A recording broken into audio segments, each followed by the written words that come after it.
talk about justice has been going on for several thousand years, so I won't pretend to end the discussion here. You have been and will hear many direct connections to Gandhi and all of these different dimensions. So what I'm trying to do here is to locate Gandhi and justice in the 21st century and what he might have to say or do about two important contemporary issues of justice, one domestic and one international. First, the criminal justice system, from surveillance to policing, to courts, to sentencing, to incarceration, to release. At every point, the criminal justice needs to be improved. I'm speaking most directly from my experience in the United States, and I won't go into all the details and statistics, but the criminal justice system is broken, especially for people who are marginalized and for people of color, and it needs to be fixed. Second, humanitarian intervention, from identifying a problem to funding, to program design, to implementation, to assessment and evaluation, I contend is also broken and needs to be fixed.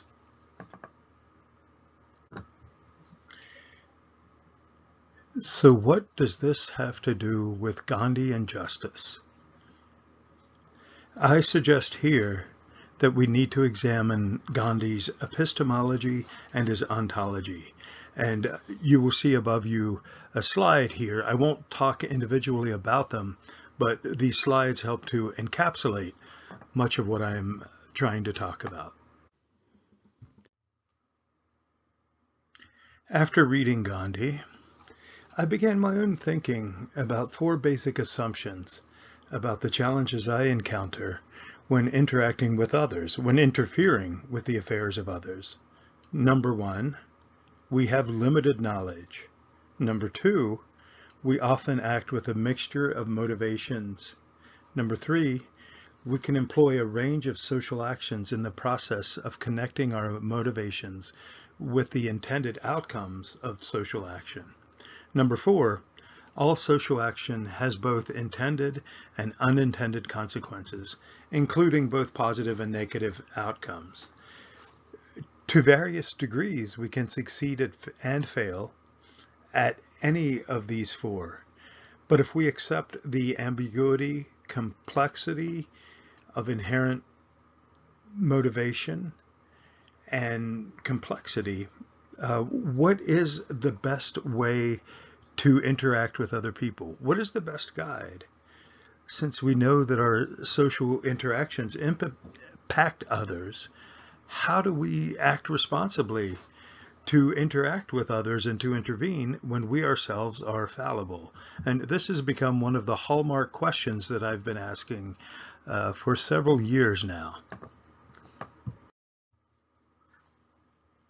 We do have a guide from all of the great religions in the world, what Christianity refers to as the Golden Rule.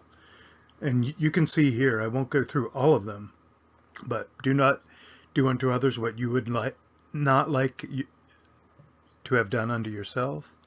Hurt not others in ways that you yourself would not find hurtful. So we can see here that these ideas flows through all of these great religion, as it does Christianity. The essential point being that the primary guide is to respect others, do unto others as you would have them do unto you. And here we have Gandhi's own restatement of the Golden Rule. The Golden Rule of conduct is mutual toleration, seeing that we will never all think alike, and we should always see truth in fragment and from different points of view.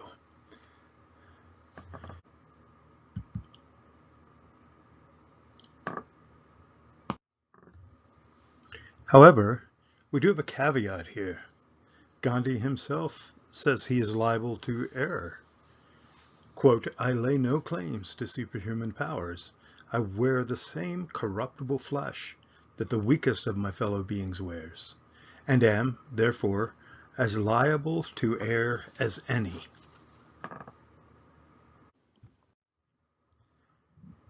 And finally, we have Gandhi's definition of justice. That action alone is just, which does not harm either party to a dispute. So we're setting up here within a Gandhian framework the idea that we should do unto others as we would have them do unto us. We are fallible, and justice itself does not harm other people. So contemporary criminal justice compared to restorative justice. These contrasts are rather stark, as you will see, and I just very briefly put some forward. Criminal justice, crime is a violation of the law and state. In restorative justice, crime is a violation of people and relationships. For criminal justice, violations create guilt. For restorative justice, violations create obligations. In criminal justice, justice requires the state to determine blame and to impose punishment. In restorative justice, justice involves victims, the offenders, and the community members in an effort to put things right.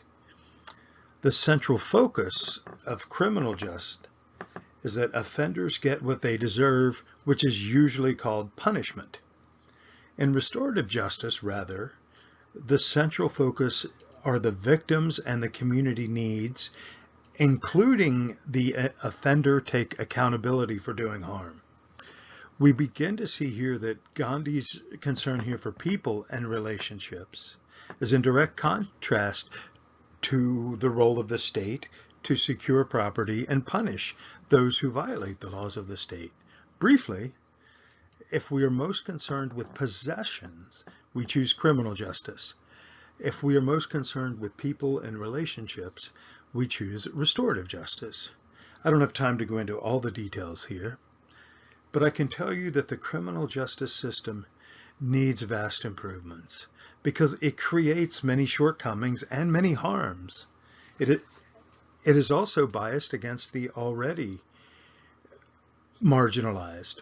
Restorative justice is an alternative model that concentrates on people and relationships, seeks to address the harms, hold the offenders accountable to the harms, and build relationships in the process of restoring justice, in the process of getting justice.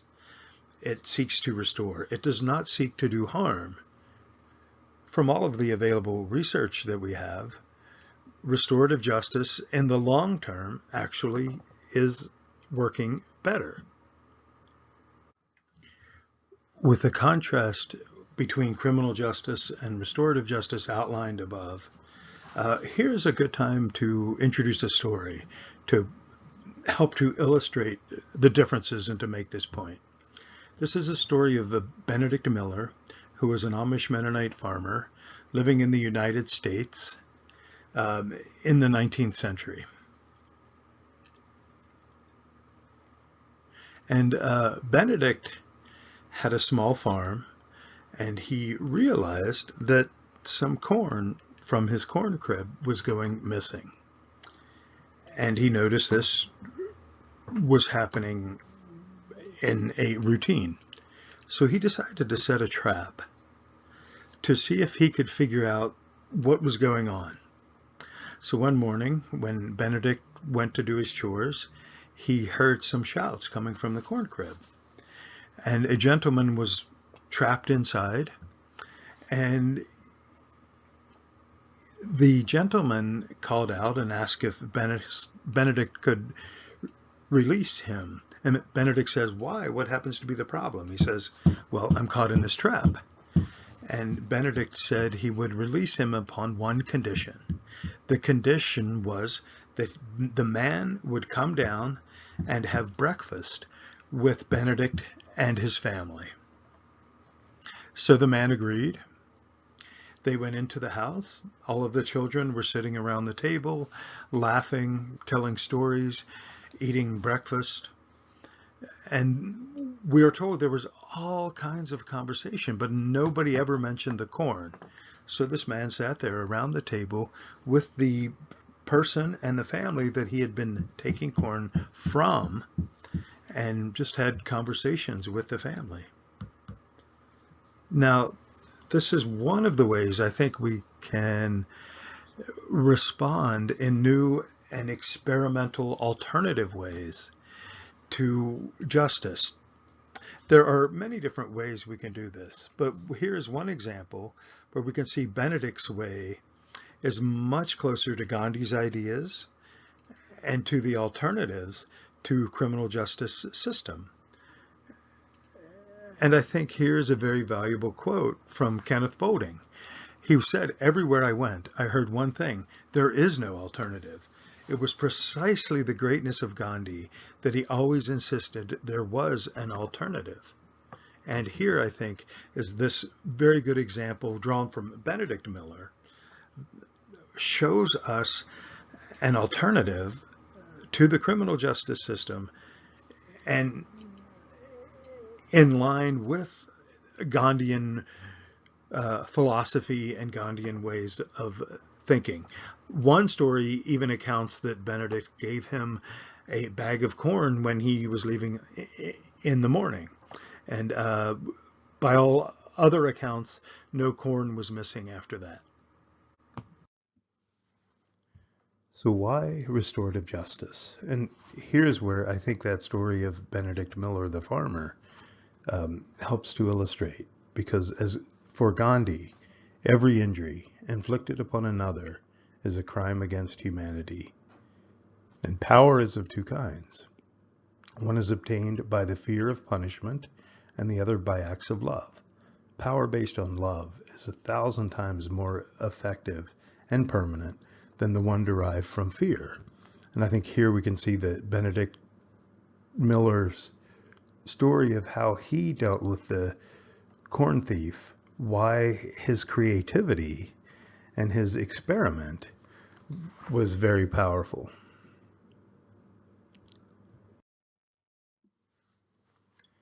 I want to move now to a second concern, humanitarian intervention. Because while there are some good things being done, it could be done much better. When suffering exists in the world, what is the right thing to do? What could possibly go wrong with it? And here I want to restate some things that I had hinted at earlier. We incur responsibilities when we interfere in the affairs of other people. We should therefore be more aware of the effects of our interventions and the framework we use to define and analyze problems, such as the issues of fallibility and perverse consequences mentioned above. In fact, the pretense of doing good often ignores, obstructs, or masks critical reflection on the motivation, means, and ends of social action, and too often has negative and perverse consequences.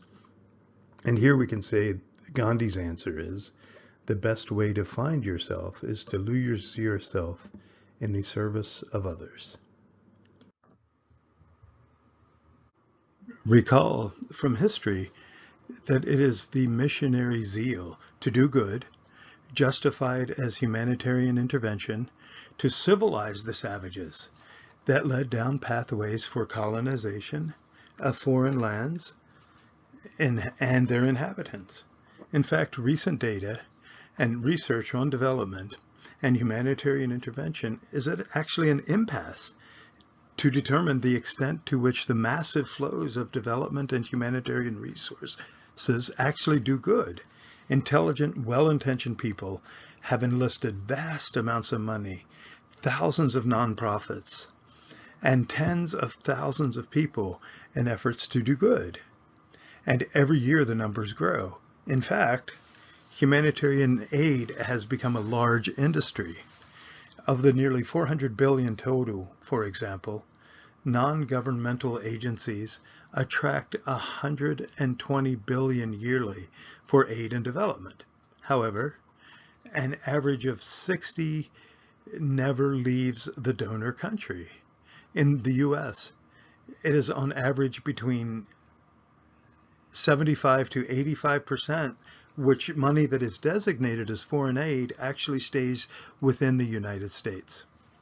Rather than debate the amount of resources allocated, Gandhi might propose that the quality of doing good matters, and the service in this respect can address the unknown, the perverse and unintended consequences. Does an appeal to service to others provide a better way to address the interaction with others and as a guide for spending resources?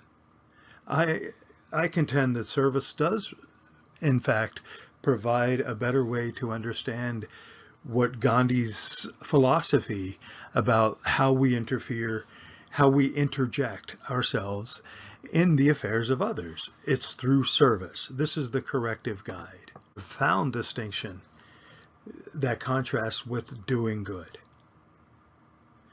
We are entering a new and expanded era of doing good, providing aid. However, the introduction of all forms of aid has destabilizing and detrimental and even perverse effects on local and regional economies. It produces incentives for the professionally skilled to move away from civil service. It allows domestic resources to be channeled into war rather than public good, and creates a dependent, quote, aid economy, wherein local economy becomes locally surrounded and engaged in this aid economy. And with these large flows of resources, it becomes a playground for criminal activity. An example here is a gruesome reality in Sierra Leone. In 2001, General Michael Amen, the leader of the Revolutionary United Front, battling the government for over 10 years, confirmed a rumor that the RUF turned from scorched earth tactics to, quote, amputation squads and hacking the arms and legs of women and children. General Amen, describing his lack of urge to negotiate a ceasefire, explained, here's a long quote, "Everything was broken, and you people, humanitarian aid workers and resources, weren't here to fix it. All you cared about was the white man's war in Yugoslavia and the camps in Goma. You just let us go on fighting. But when we started cutting hands, there was hardly a day when the BBC would not talk about us. Without the amputation factor, you people would not have come."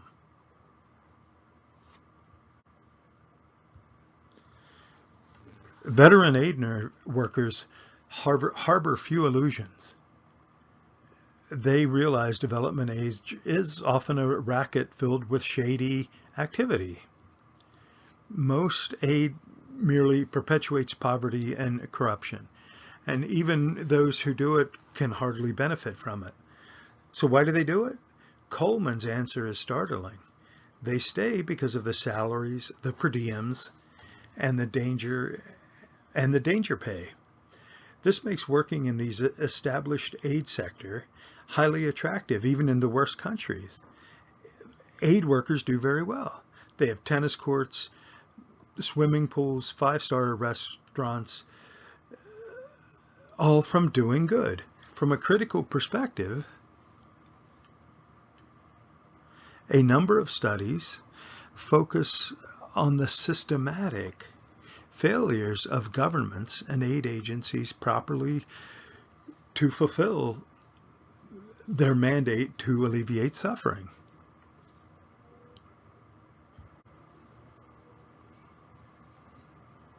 The debates and the ethics of development have yet to address these scathing critiques that the primary benefits and beneficiaries are of humanitarian aid or the humanitarian aid workers themselves. They fail to address the moral dimensions of workers' lifestyles and the fact that poverty specialists and workers are doing well out of poverty. Examining ideological underpinnings involves detecting contradictions, exclusions, imperfections of the different positions that seem to be beyond questions. But part of this is needed because we need to expose these actions to critical examination because these things are viewed as good and very ideal. Elon Kapoor actually does this. He calls it an excavation of doing self-service work or of service work.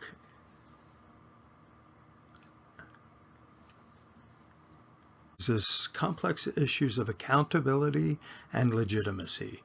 Accountability and legitimacy are in question when private decisions are allocating public good. Non-elected elites are making decisions for their own beliefs of poverty reduction and medical research, etc.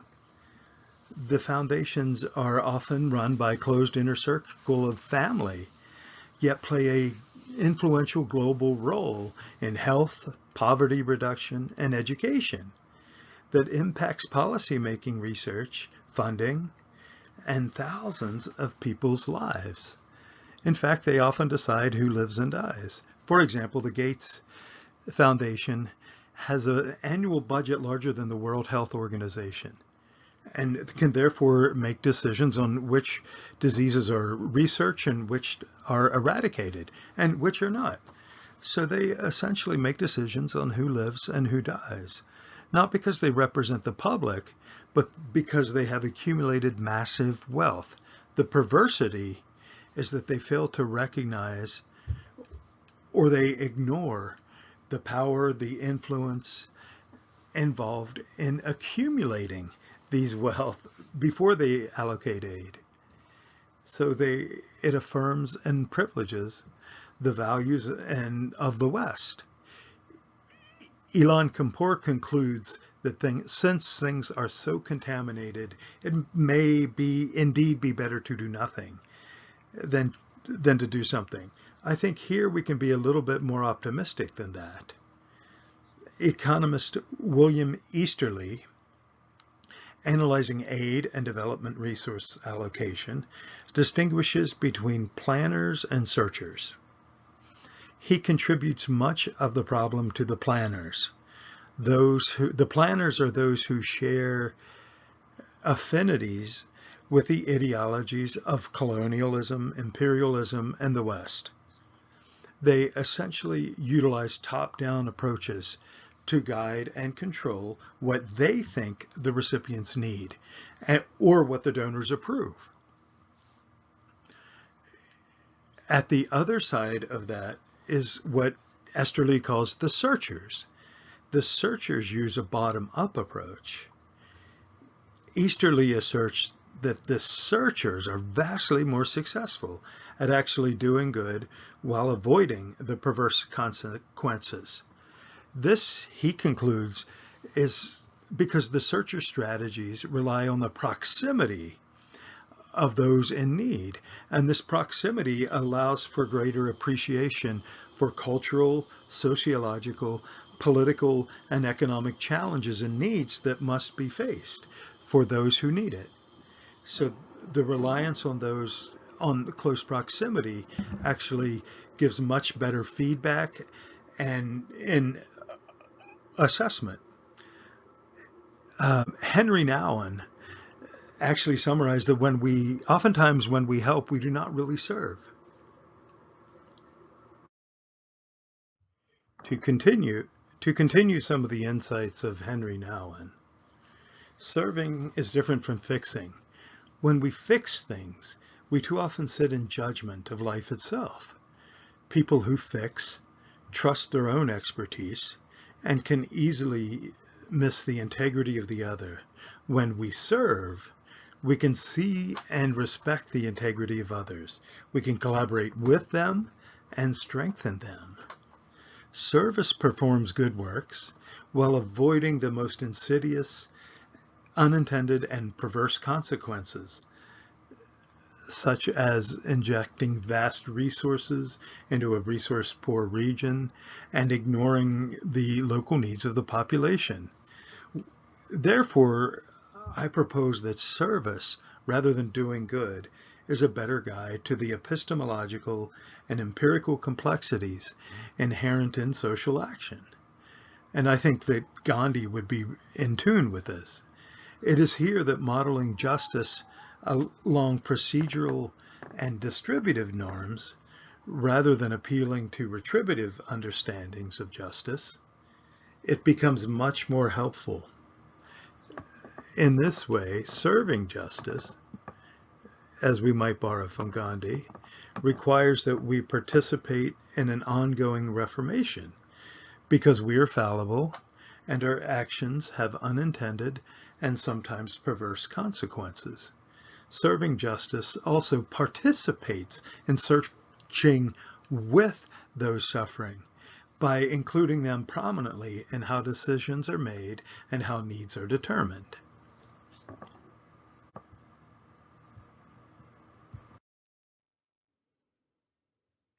In closing, I'd just like to say a few more things. And here I think is an important quote from Gandhi, that the intellect takes us along in the battle of a life to a certain limits. But at the critical moment, it fails us. Faith transcends reason. It is when the horizon is the darkest and human reason is beaten down to the ground that faith shines brightest and comes to our rescue. And here I think is exactly what we're trying to show, and what Gandhi was trying to show with his experiment with truth, is that we do have limited knowledge. We often act with a mixture of motivations. We can employ a range of social actions in the process of connecting our motivations with the intended outcomes of social actions. And fourth, all social actions have both intended and unintended consequences, including positive and negative outcomes. And this is why I believe that Gandhi would agree that service provides a real answer to these problems that we have of how do we enter into social action? How do we enter into the affairs of other people when we ourselves are fallible? And I think here's Gandhi's understanding of and restatement of the Golden Rule and how he understood social action. That, quote, man becomes great exactly in the degree in which he works for the welfare of his fellow man.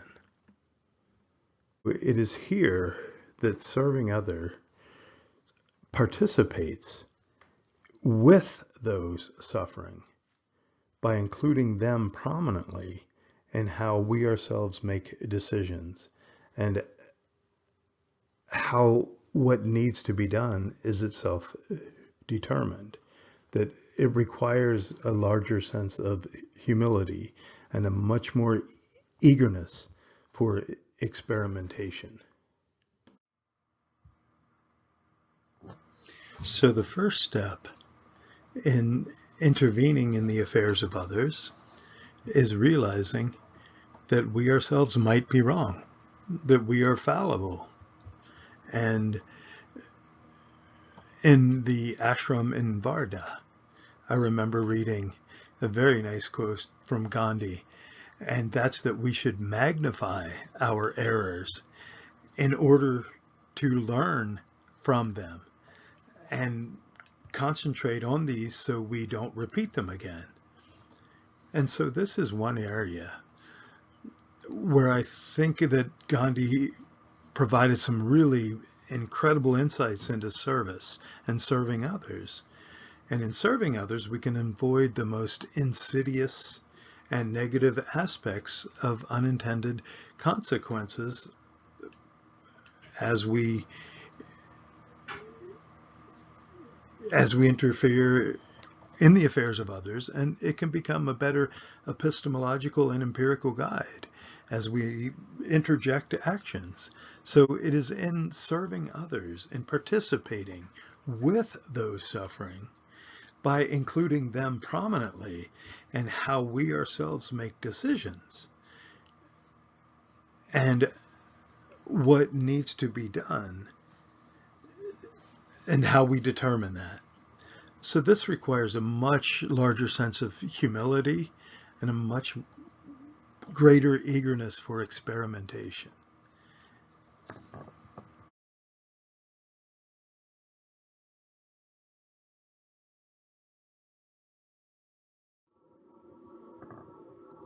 And I'm going to simply end here with two final quotes from Gandhi. One being that if we have agency as human beings, we always have a choice. We can always do otherwise. And in this way, we can always experiment. And we must admit that we are fallible. If we use service, and especially Gandhi's idea of nonviolence, we will not be harming other people. We will be living by the golden rule, learning from other people as we do these things. And finally, and to end on a very positive note, that we've talked about fallibility and all of these problems, I think here from Gandhi, we can learn from his very gentle but firm experimentations with nonviolence and with acting in the social world, that in a gentle way, you can shake the world. And especially thinking now of the most recent passing of John Lewis, that he said we should get into good trouble. And I think in this way, he very much understood what Gandhi was trying to get at with these experiments with truth and understanding our own fallibility, but realizing that even we should not be paralyzed because we are fallible, but we should be humbled and we can still move forward. So thank you very much.